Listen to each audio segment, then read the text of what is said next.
The gunshot echoed through the silent forest like a crack in the sky, sending a flock of birds scattering into the darkness. Headlights flickered between the trees, cutting through the fog, and somewhere in that chaos, a terrified voice whispered, "Please, don't hurt my baby." Before this story begins, take a second to like and subscribe, because stories like this remind us how strength can hide in the most unexpected places, and how one desperate choice can change everything forever. Just a few weeks earlier, far away from that cold, haunting forest, the rain poured heavily over a quiet, suburban street in Texas. The kind of rain that made everything look blurred, as if the world itself didn't want to witness what was about to happen. A young woman stood barefoot on the wet pavement, her thin sweater clinging to her trembling body. One hand rested protectively over her swollen belly, while the other tightly held a small crumpled bill, $2. That was all she had left. Behind her, the front door slammed shut with a finality that echoed deeper than the thunder above. "Don't come back." The voice from inside had shouted moments earlier, cold and merciless. Her name was Emily, and in that moment she had nowhere to go. The house behind her had never truly felt like home, but it was still the last place she thought she'd be thrown out from. The father of her unborn child had stood there, refusing to even meet her eyes, choosing silence over responsibility. His words still rang in her ears, sharper than the rain hitting her skin. "I can't do this. You're on your own." And just like that, everything collapsed. Emily didn't cry immediately. The shock held her still, her mind refusing to accept that her life had just been reduced to $2 and an uncertain future. But as the minutes passed, and the rain soaked through every layer she wore, reality began to settle in. She was alone, completely alone. And she wasn't just responsible for herself anymore. Her hand instinctively tightened over her belly, as if trying to shield the tiny life inside from the cruelty of the world. "I'm here." "I'm here," she whispered softly, her voice trembling, though she didn't even know if she was comforting the baby or herself. Cars passed by without stopping. Windows stayed shut. Curtains remained drawn.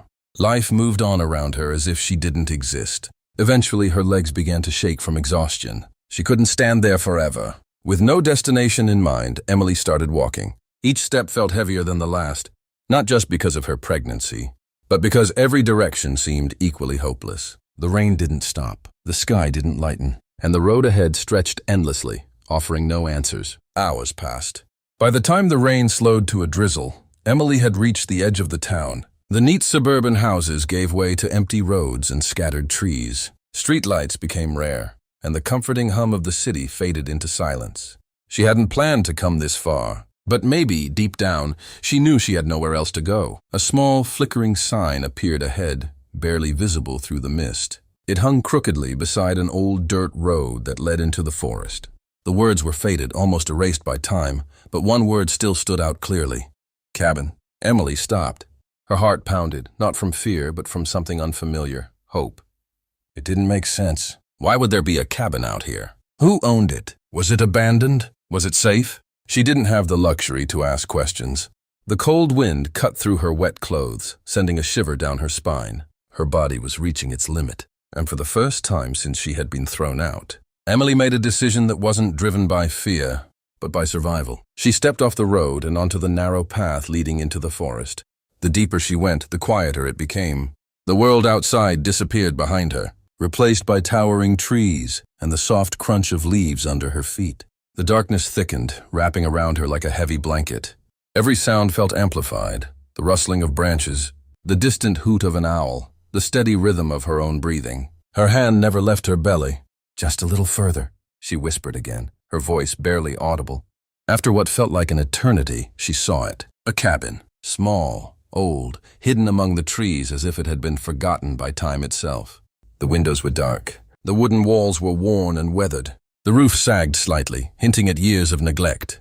But it was shelter, and right now, that was enough. Emily approached cautiously, her steps slow and uncertain. Every instinct told her to be careful. But desperation overpowered caution. She reached the door. For a moment she hesitated. What if someone was inside? What if this was a mistake? But then a sharp pain shot through her body, forcing her to grip her stomach tightly. Her breath hitched.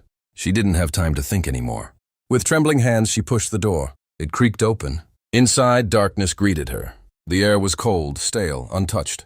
But as her eyes adjusted, she realized something strange. The cabin wasn't completely abandoned. There were signs, subtle but undeniable. A chair that didn't have dust on it. A table with a faint scratch that looked recent. A blanket folded neatly in the corner. Someone had been here. Recently. A chill ran through her, but not from the cold. She stepped inside anyway.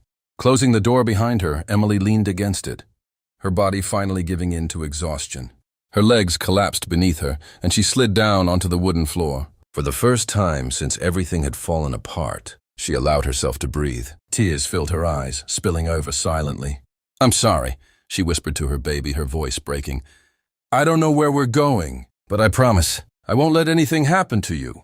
The cabin remained silent, but something about that silence felt different, not empty, not peaceful. Watched. Suddenly, a faint sound came from deeper inside the cabin. A soft creak. Emily froze. Her heart began to race again, louder than before. She wasn't alone, and whoever or whatever was in that cabin had just heard her come in. The shadows shifted slightly as another sound echoed through the room, a slow, deliberate footstep. And then from the darkness a voice emerged, low, calm, unfamiliar. "You shouldn't be here." Emily's breath caught in her throat.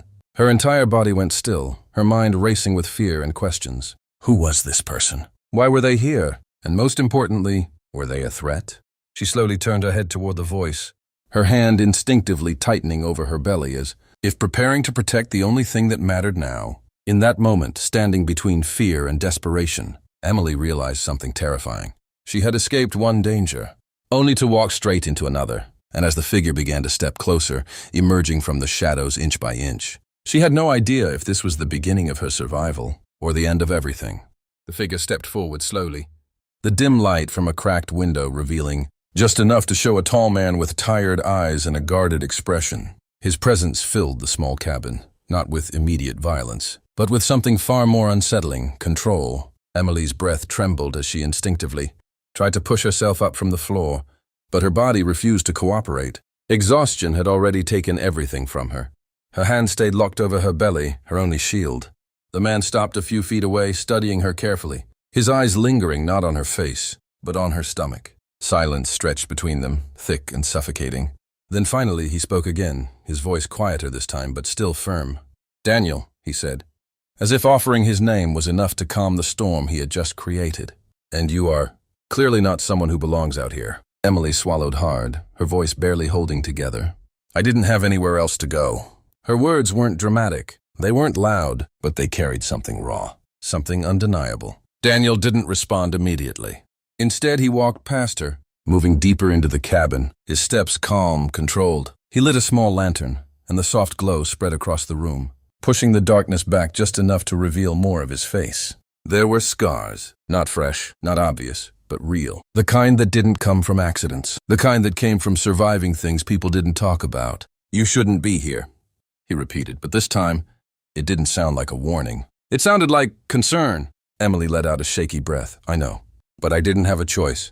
Daniel glanced at her again, his expression tightening slightly, as if he was fighting something internally. For a moment, it looked like he might tell her to leave, but then his eyes shifted back to her trembling hands, and the way she held her, belly like it was the only thing keeping her alive. Something changed. Without another word, he walked to the corner of the cabin, grabbed the folded blanket, and tossed it gently toward her. "Sit properly," he said. "You're freezing." Emily hesitated for a second, surprised by the sudden shift. Then slowly, she pulled the blanket around herself, the warmth hitting her skin like something she had forgotten existed. "Thank you," she whispered. Daniel didn't reply. Instead, he moved to a small shelf, picked up a metal cup, filled it with water, and handed it to her. She took it with shaking hands, drinking like someone who hadn't had anything in hours. Maybe she hadn't. The silence returned, but this time, it wasn't suffocating. It was uncertain. "Why are you here?" Emily asked quietly after a moment, her voice still weak. Daniel leaned against the wall, crossing his arms slightly, his eyes staring somewhere distant. "Same reason people disappear," he said. "Because the world outside stopped being safe." That answer didn't fully make sense, but somehow it felt honest. Emily didn't push further. Instead, she looked around the cabin again, noticing things she hadn't seen before. Supplies neatly arranged, tools placed with precision. A small medical kit, a radio. This wasn't just a place to hide. It was a place prepared. "You live here?" she asked. Daniel gave a faint nod. "Sometimes." Again, vague. Again, intentional. Emily looked down at her belly, gently rubbing it. her thoughts drifting to everything she had lost in just a single day. "I only had $2, she said softly, almost to herself. "I thought maybe I could find something out here." "Anything." Daniel's gaze flickered back to her. For the first time, there was something deeper in his expression. Understanding, not pity. Understanding. "You walked into a forest at night, with nothing, while pregnant," he said quietly. "That's not desperation." He paused. "That's survival." Emily didn't know why, but hearing that broke something inside her. Tears filled her eyes again, but this time they didn't feel as heavy. For the first time since being thrown out, she didn't feel invisible. But that fragile moment shattered suddenly. A sharp crack echoed from outside. Both of them froze. Daniel's entire posture changed instantly. The calm, distant man was gone, replaced by something else. Alert, focused, dangerous. "Stay here," he said quietly, his voice now carrying a weight that left no room for argument. Emily's heart began to race again. "What was that?" Daniel didn't answer. Instead, he moved quickly to the corner, pulling out something hidden beneath a cloth. A rifle, not old, not rusty, maintained. "Ready." Emily's breath caught in her throat. "Daniel, what's going on?" He turned toward her, his eyes sharper than before. "That cabin sign on the road," he said. "It's not there by accident." A second sound echoed outside. Closer. Footsteps. Multiple. Emily's entire body went cold. "You mean, someone followed me?" she whispered, fear creeping into every word. Daniel didn't deny it. "They don't usually come this deep," he said under his breath. "Which means tonight isn't random." Before Emily could respond, a beam of light flashed through the window. Voices followed. "Low, aggressive." "They're here," Daniel said. Emily's hands instinctively tightened around her belly, panic rising fast. "Who are they?" Daniel loaded the rifle with a calmness that felt almost unnatural. "People you don't want to meet," he replied. The next moment, a loud bang hit the cabin door. Emily flinched, her entire body shaking. "Open up!" a voice shouted from outside. "We know someone's in there." Daniel stepped in front of Emily without hesitation, placing himself between her and the door. His movements were precise, controlled. This wasn't fear. This was familiarity. He had been here before. "Listen to me," he said quietly, not taking his eyes off the door. "No matter what happens, you stay behind me. You understand?" Emily nodded quickly, tears now streaming down her face. Another bang hit the door, harder this time. The wood cracked slightly. "Last warning!" the voice outside shouted. Daniel exhaled slowly, his grip tightening on the rifle. Then, for a brief second, his eyes softened. He glanced at Emily, and then at her belly. Something unspoken passed through his expression. A decision. The door burst open. Chaos exploded into the room. 3 men rushed in, their faces hidden, their movements aggressive and fast. But they had made one mistake. They thought they were in control. The first man barely took 2 steps inside before Daniel moved. Fast, precise. One shot. The sound exploded through the cabin. The man dropped instantly. The second attacker lunged forward, but Daniel was already moving, shifting his stance, disarming him with brutal efficiency. Every movement was calculated, every action trained. This wasn't luck. This was experience. Real experience. The third man hesitated, realizing too late that this wasn't going to go the way they planned. He turned to run, but Daniel's voice stopped him cold. "Don't." There was something in that single word that froze the man in place. Slowly, he dropped his weapon. The fight was over. Silence filled the cabin again, but this time it was heavy with something else. Revelation. Emily stared at Daniel, her mind struggling to process what she had just witnessed. This wasn't just a man hiding in the woods. This was something else entirely. "Who are you?" she whispered. Daniel didn't answer immediately. He lowered the rifle slowly, his breathing steady, his expression returning to that same quiet control. For a moment, it seemed like he might avoid the question again. But then, he spoke. "I used to protect people," he said calmly. "Before I realized, the world doesn't always deserve saving." Emily's eyes widened slightly, her heart still racing. "You're military?" Daniel hesitated, then gave a small nod. "Special forces," he said. The words settled heavily into the room. Everything suddenly made sense.